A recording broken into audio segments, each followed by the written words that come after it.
आपके भविष्य के लिए बहुत जरूरी बात है। देखिए, हिंदुस्तान की सरकार को 90 अफसर चलाते हैं, कैबिनेट सेक्रेटरी चलाते हैं और secretary to the government of India चलाते हैं। हिंदुस्तान सरकार का कोई भी निर्णय हो, छोटे से छोटा निर्णय, बड़े से बड़ा निर्णय, मनरेगा कैसे बनेगा, आदिवासी बिल कैसे बनेगा, डिफेंस का पैसा कैसे खर्च किया जाएगा, ये सारे के सारे निर्णय अंत में ये 90 अफसर साइन करके निर्णय लेते हैं।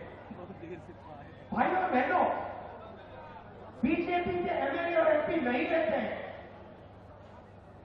बजट का कैसे प्रयोग किया जाएगा, हिंदुस्तान में जो जीएसटी का पैसा लिया जा रहा है, गरीबों से छीना जा रहा है, वो पैसा कैसे इस्तेमाल होगा, ये 90 अफसर निर्णय लेते हैं। अब मैंने पार्लियामेंट में भाषण में कहा कि 90 अफसरों में से 3 अफसर ओबीसी वर्ग के हैं और मैंने कहा भैया ये जो पूरा बजट है इसमें से सिर्फ 5% बजट ओबीसी अफसर डिसाइड करते हैं। अगर हिंदुस्तान की सरकार 100 रुपए खर्च करती है तो ओबीसी वर्ग के अफसर 5 रुपए का निर्णय लेते हैं। अब मैं आपसे सवाल पूछता हूं, मजेदार सवाल।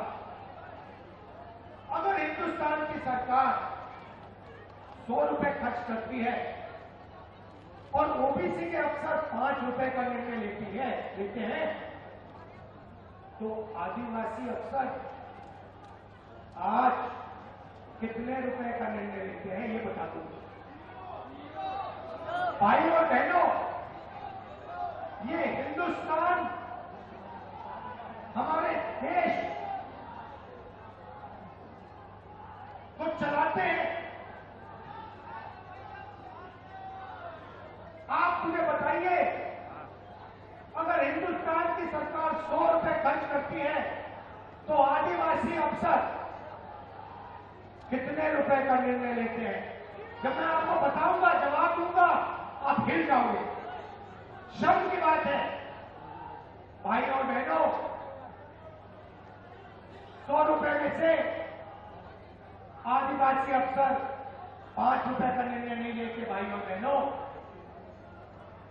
नहीं, 1 रुपए का भी निर्णय नहीं लेते, 50 पैसे का भी निर्णय नहीं लेते, 25 पैसे का निर्णय नहीं लेते। भाइयों और बहनों, हिंदुस्तान अगर 100 रुपए खर्च करता है तो आदिवासी अफसर 10 पैसे का निर्णय लेता है।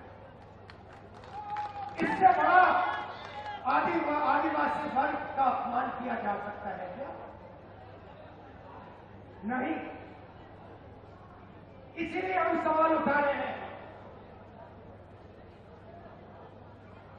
आदिवासियों को इस देश में आज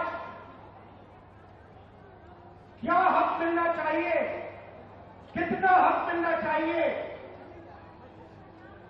ओबीसी वर्ग को कितनी हिस्सेदारी मिलनी चाहिए, एससी वर्ग को कितनी हिस्सेदारी मिलनी चाहिए, यह सवाल है देश के सामने। इसीलिए हमने कास्ट सेंसस की बात की है। इसीलिए हम कास्ट सेंसस चाहते हैं।